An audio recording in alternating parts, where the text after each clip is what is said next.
दोस्तों पेश है जासूस कांत। ये एक और चित्र है दोस्तों।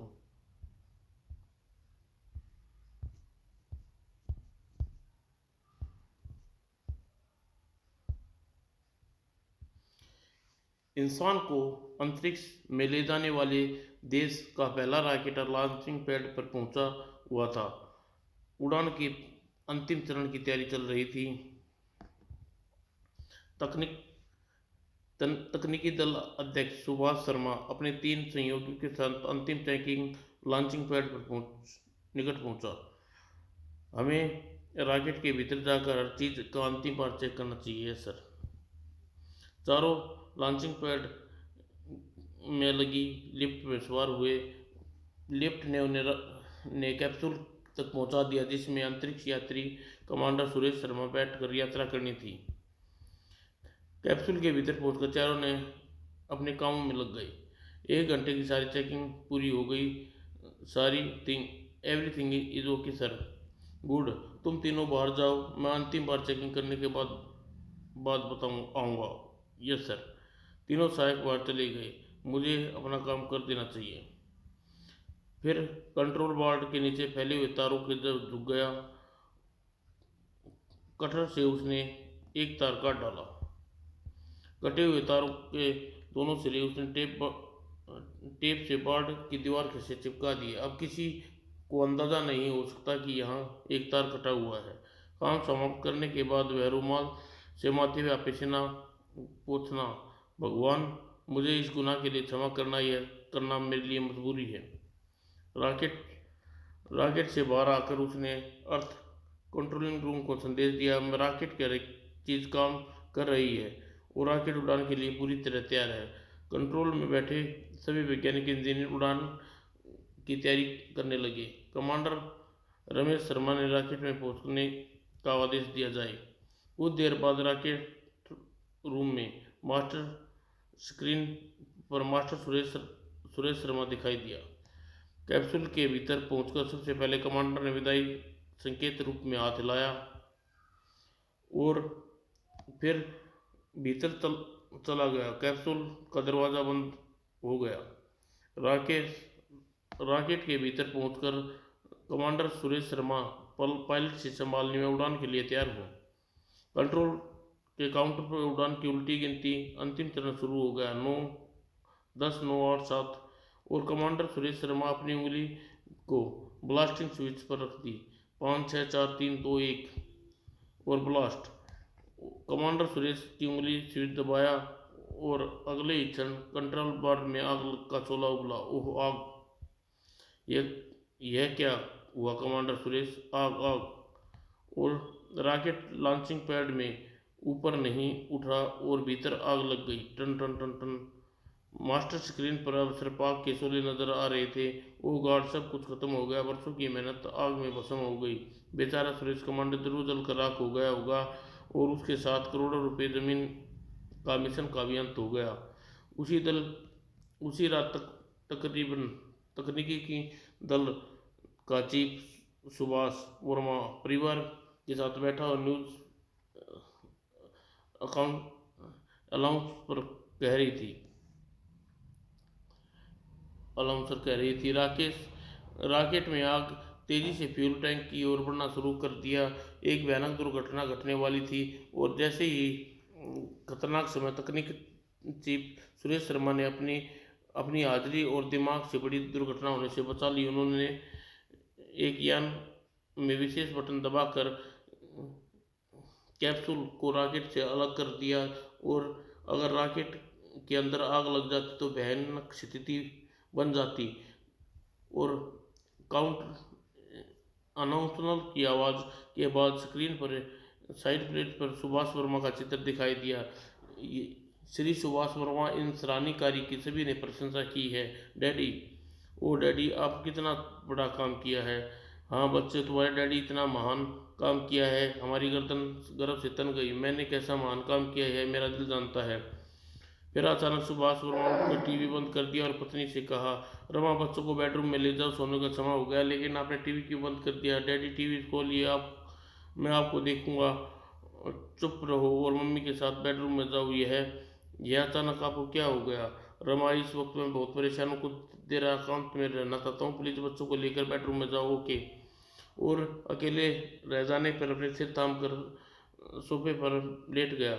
मैंने क्या किया? देश के साथ इतनी बड़ा धोखा, विश्वासघात। सारा देश मेरी प्रशंसा के लिए कर रहा है, किसी को क्या मालूम कि आग मैंने ही लगाई थी, उसी की अंतरात्मा धनका रही थी। मैं देशद्रोही गद्दार हूँ, मैंने पाप किया है। और अचानक वह उठ कर कोने में रखे फोन पर अफसर का फोन मिलाने लगा। मुझे अपने पाप का प्रायश्चित करना चाहिए, मैं अपने अपराध स्वीकार करूंगा। और दूसरी ओर से उत्तर मिलते ही उसने कहना शुरू कर दिया, मैं सुभाष वर्मा बोल रहा हूँ, रॉकेट की दुर्घटना के विषय में कुछ महत्वपूर्ण बातें बताना चाहता हूँ, आपसे तुरंत मिलना चाहता हूँ, तो यहीं आ जाओ। मैं मैं आ जाऊंगा सर, लेकिन पहले मेरी पत्नी और बच्चों की सुरक्षा का प्रबंध की दीजिए, मामला बहुत गंभीर है। लेकिन उसकी बात बीच में कट काट कर रह गया। मैं तुम्हारी बात समझ गया हूँ सुभाष, तुम वहीं रुको, मैं पुलिस को भेजता हूँ। Yes sir.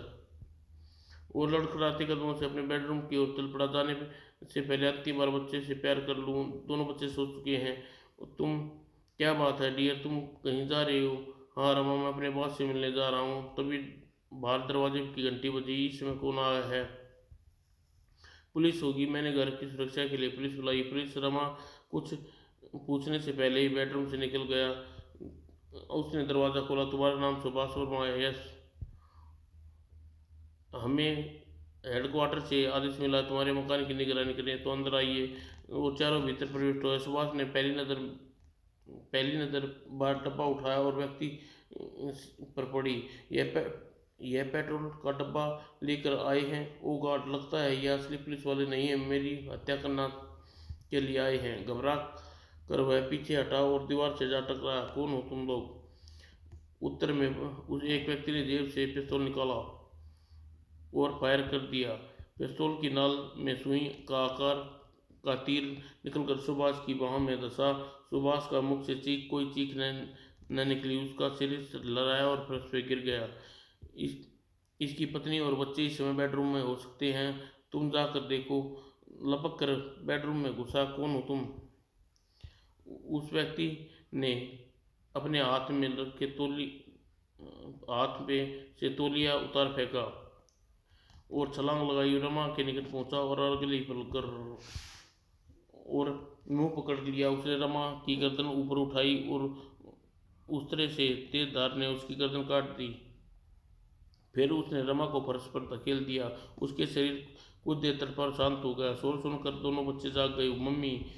कातिल ने खुंखार चीते की तरह छोटे बच्चे पर छलांग लगाई और उसे दबोच लिया। फिर बड़ा लड़का चारपाई से उठकर दरवाजे की ओर दौड़ा। कातिल ने एक बार फिर जंप लगाई। ओह! इस बार उसका उस तरह हरकत में आया, बच्चे की गर्दन कट गई। बेडरूम में अब 3 लाशें चिनाई पड़ी हुई थी, यानी 3 मासूम जिंदगियां समाप्त हो चुकी थी। कातिल बाहर अपने साथियों के पास पहुंचा। काम हो गया है, तुम यह पेट्रोल बेडरूम में छिड़क दो। ओके। वह पेट्रोल का डब्बा लेकर बेडरूम में घुस गया। कातिल ने नीचे बैठकर सुभाष की बाहों में घुसा हुआ तीर खींच लिया और फिर उस तरह से सुभाष की उंगली की रग काट डाली और कलाई से बहते खून से सुभाष की उंगली पकड़कर डुबोई और दीवार पर कुछ लिखने लगा। मैं अपने किए पर शर्मिंदा, इसलिए परिवार के साथ हत्या कर रहा हूँ। बस अब ठीक है। चौथा साथी बेडरूम से बाहर आया। पेट्रोल छिड़क दिया, अब इसे उठाकर किचन में डाल दो। तीनों व्यक्ति ने सुभाष की लाश उठाई और कातिल उससे आगे किचन की ओर चल पड़े। किचन में ले जाकर उसने गैस का चूल्हा चालू कर दिया। फिर उसने सुभाष के मृत हाथ में उस तरह पकड़ा दिया। अब इसे चूल्हे पर इस तरह डाल दो कि इसका चेहरा आग पर रहे और सुभाष को चूल्हे पर डाल दी। फिर चारों कातिल मकान से बाहर आ गए और दरवाज़ा बंद किया। कातिलों के फरार होने से ठीक 5 मिनट बाद पुलिस की एक जीप मकान के सामने आकर रुकी।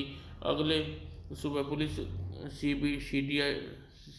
सीआईडी अधिकारी की बैठक हुई। सीआईडी के चीफ मिस्टर दुबे मीटिंग में कहा, यह बात साफ हो चुकी है।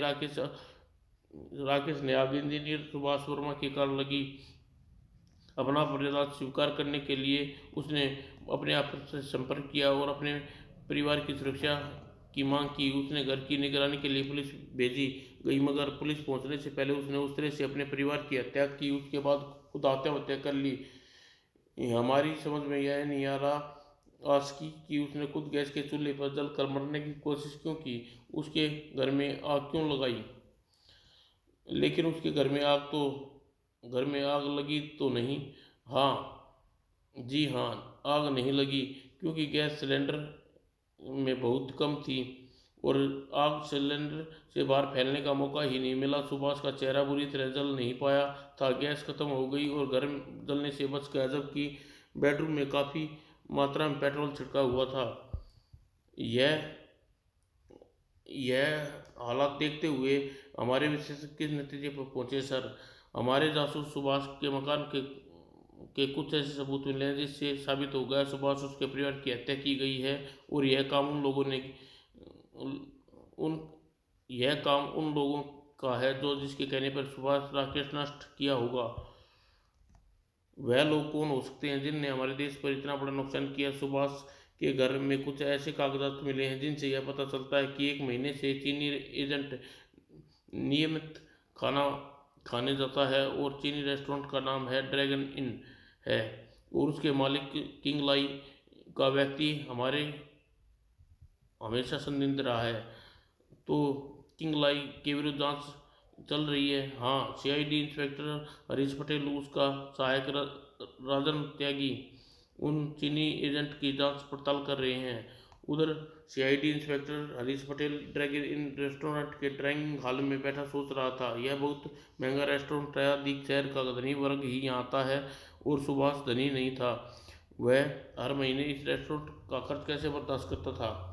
हॉल की एक दीवार पर लेकर छत तक आईने से बनी हुई थी। इस आईने के कारण ही यह हॉल बड़ा सुंदर दिखाई देता है।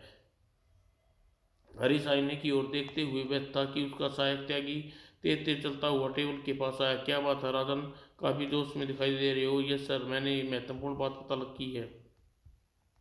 क्या बात है, बताओ सर। यहाँ से बाहर चलिए, आपको कोई कुछ दिखाता हूँ। दोनों रेस्टोरेंट से बाहर आए। अब बताओ सर, इस रेस्टोरेंट के हर आने वाले पर कड़ी नज़र रखी जाती है, यही नहीं उसके चित्र भी बनाए जाते हैं और आवाज़ें भी टेप की जाती हैं।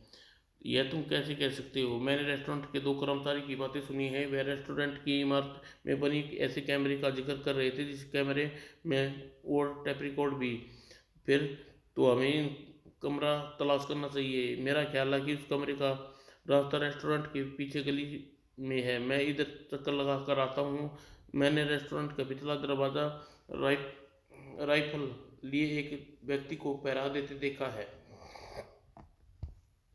तो तुम मुझे वहाँ ले चलो, मैं अभी उस कमरे का पता लगाएंगे, चलिए। और राजन विभिन्न गलियों से घूमता हुआ रेस्टोरेंट के पीछे आया। वह देखिए, कुछ देर बाद हरीश तेज चलता हुआ गार्ड के निकट पहुंचा।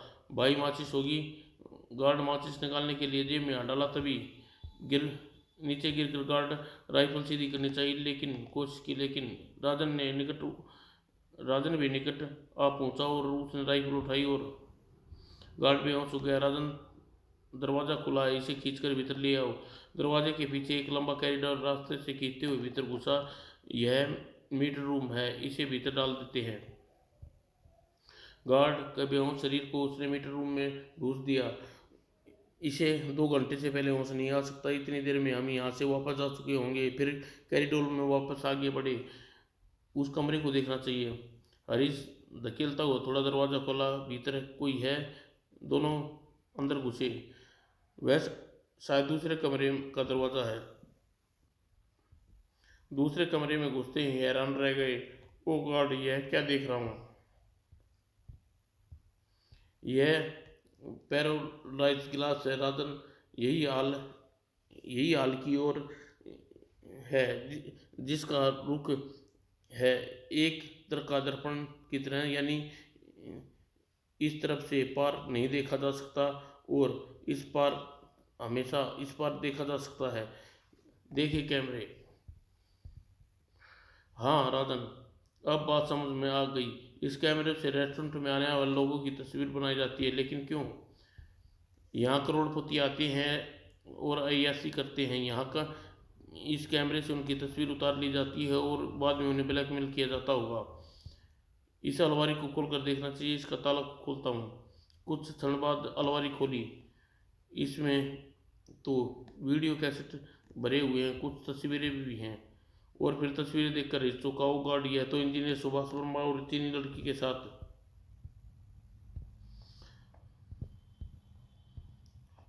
कुछ अन्य चित्र में उन दोनों के ऐसे दृश्य थे जो बयान नहीं किए जा सकते। इन चित्रों को देखकर मैं समझ गया हूँ सुभाष वर्मा ने देश की गद्दारी क्यों की थी। मैं भी समझ गया हूँ। उसे बाकायदा फंसाया गया है। चीनी लड़की के पीछे लगाकर उसे एकांत के क्षणों की तस्वीरें बना ली गई और उन तस्वीरों के जरिए सुभाष को ब्लैकमेल करने की मंशा काम कराया गया। ठीक समझे तुम? अब इससे पहले कि कोई यहाँ जाए हमें निकल देना चाहिए। सुभाष की तस्वीरें हरीश ने अपनी जेब में रख दी और कुछ देर बाद दोनों सुरक्षित इमारत से बाहर निकल आए। उनके जाने के कुछ ही क्षण बाद मीटर रूम में पड़े गार्ड को हंसाया। दो आदमी मुझे बेहोश कर दिया, अंदर चले गए, लेकिन अंदर कमरे में कोई नहीं मिला। शायद वे लोग यहाँ से जा चुके हैं, मगर वे थे कौन? क्यों आए थे यहाँ? वे भाग वे वे भाग चुके हैं। अगर मैं उनके बारे में बात को बताऊंगा तो मेरी मुसीबत आ जाएगी, इसलिए भलाई इसी में है, जो हुआ भूल जाऊं। उधर सीआईडी चीफ दुबे के ऑफिस में। यह तस्वीर देखिए सर, सुभाष वर्मा इन चित्रों में तुम्हें कहाँ से मिले? ड्रैगन इन रेस्टोरेंट के गुप्त कमरे से। हाँ, अब मामला बिल्कुल साफ हो चुका है। सुभाष वर्मा इन तस्वीरों के कारण ब्लैकमेल किया जा रहा था। इसी दबाव में उन्होंने रॉकेट को नष्ट किया, मगर बाद में उसके भीतर का इंसान जाग गया। उसने अपना अपराध स्वीकार करने का फैसला किया। उसने ब्लैकमेल ने उसका फोन टैप किया हुआ होगा, अतः उसने सुभाष के टूटते देखकर उसकी हत्या कर दी। इन तमाम बातों का अर्थ यह हुआ कि ड्रैगन इन रेस्टोरेंट का मालिक लाई असली अपराधी है। वह चीनी जासूस है। उसी ने षड्यंत्र रचकर हमारे देश में हमारा महत्वपूर्ण मिशन नष्ट किया है। लेकिन सर, हमें तुरंत किनलाई को गिरफ्तार करना चाहिए। उधर माम उधर ड्रैगन उधर ड्रैगन इन का मालिक किन लाइन अपने ऑफिस में बैठा था। जरा गार्डन को भीतर भेजना। आपने मुझे बुलाया सर? हाँ गार्डन, मुझे सूचना मिली है कि यहाँ सरकारी जासूस ने हम पर संदेह हो गया है और हमारे विरुद्ध जांच का आरंभ कर दी है। यह तो बहुत बुरा हुआ बॉस। इसलिए मैं चाहता हूँ कि यह सारी आपत्तिजनक चीज़ें हटा दी जाएं और जाकर शूटिंग रूम में कैमरे और ऑडियो कैसेट वगैरह हटा दो। Okay boss. गवर्नर चला गया। मेरा मिशन पूरा हो गया, इसलिए मुझे यहाँ रहना ठीक नहीं है। कल शाम तक यह देश छोड़ दूंगा। तभी, हेलो मिस्टर किनलाई, मैं कम इन? अंदर तो तुम आ ही चुके हो young man. By the way, what can I do you for you? आप मेरे लिए कुछ नहीं कर सकते, उल्टा मैं आपकी सेवा करना चाहता हूँ। कौन हो तुम और क्या चाहते हो? मुझे इन तस्वीरों को नेगेटिव चाहिए मिस्टर किनलाई। कैसी तस्वीरें हैं यह? देखकर बुरी तरह चुका। यह तस्वीरें तुम्हें कहाँ से मिली? तुम्हारा इस पर्सन की तुम्हारे अपराध के सबूत है मिस्टर किनलाई। इन तस्वीरों के कारण तुमने सुभाष वर्मा को ब्लैकमेल किया। क्यों? ठीक कहा ना? बकवास कर रहे हो तुम। कौन सुभाष वर्मा? वही जिसने तुम्हारे कहने पर रॉकेट में आग लगाई। इसके बाद तुमने उसके और उसके परिवार को बकरे की तरह हलाल कर दिया था। कौन हो तुम? अपने हाथ में मेज पर रखो किंगलाई, वरना गोली मार कर खोपड़ी में रोशनदान बना दूंगा। किंगलाई ने दोनों हाथ मेज पर रख दिए। तुम सरकारी जासूस हो, ठीक समझा तुमने। मैं तुम्हारे गिरफ्तार करने आया हूँ। किस अपराध में? मेरे विरुद्ध कोई क्या सबूत है तुम्हारे पास? बहुत सबूत हैं। मैं तुम्हारा कैमरा भी देख चुका हूँ, जहाँ तुमने इसके रेस्टोरेंट में आने वाले ग्राहकों के चित्र बनाते हो और आवाज़ टाइप करते हो। ओह, तुम तो सचमुच बहुत जान चुके हो। अब तुम्हें जीवित रहने का अधिकार नहीं।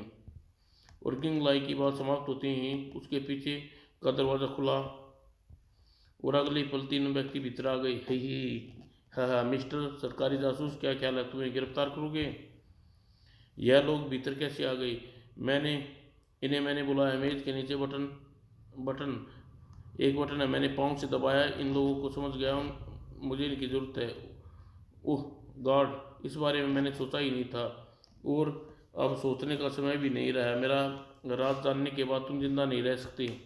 यानी तुम स्वीकार करते हो सुभाष वर्मा का काम तुम्हारे लिए काम करता? हाँ, मैं स्वीकार करता हूँ, और मैं यह भी स्वीकार करता हूँ मैं चीनी जासूस हूँ, और मेरे कई वर्षों से यहाँ जासूसी कर रहा हूँ। लेकिन लेकिन अब तुम्हारा अंत समय आ गया है किनलाई। तुमने अब जो भी कुछ कहा सब बाहर पुलिस जीप में रखे टेप रिकॉर्ड में रिकॉर्ड हो चुका है। उस टेप रिकॉर्ड का कार्डलेस माइक मेरी घड़ी में लगा हुआ है। Police jeep? हाँ, तुम्हारे इस रेस्टोरेंट के चारों ओर पुलिस ने घेर रखा है। यह झूठ है, अभी मालूम हो जाएगा। तभी धाएं और शेष दो गुंडों को हथियार निकाले, लेकिन अपनी जेबों में हाथ बढ़ाए। लेकिन तुम्हें मैं खाली हाथों निमट लूंगा किंगलाई। राजन के गुंडे पिस्तौल की कवर कर रखा था और हरीश किंगलाई पर पिटाई करने में व्यस्त था। बाहर रेस्टोरेंट में पुलिस प्रकट हुई और पुलिस के छाप पिछले दरवाजे के गुप्त कमरे में पहुंच गई। अपने हाथों पर उठा लो। ऑफिस में हरीश ने किंगलाई को बुरी हालत कर दी थी। बस करो हरीश, अभी इसे बहुत सी बातें पूछनी है। किंगलाई उसके साथियों को हथकड़ी डाल दी गई। काश मैं इस चीनी एजेंट को अपने हाथों से कत्ल कर सकता। रिलैक्स माय डियर, इन लोगों को सजा में केवल मौत नहीं, इनसे अपने पापों का दंड भी भोगना होगा। इसके बाद इसे मृत्युदंड दिया जाएगा। और कुछ देर बाद अपराधियों को पुलिस जीप में बैठाकर हेडक्वार्टर ले जा रहा था। Well done my boy, thank you sir. समाप्त दोस्तों।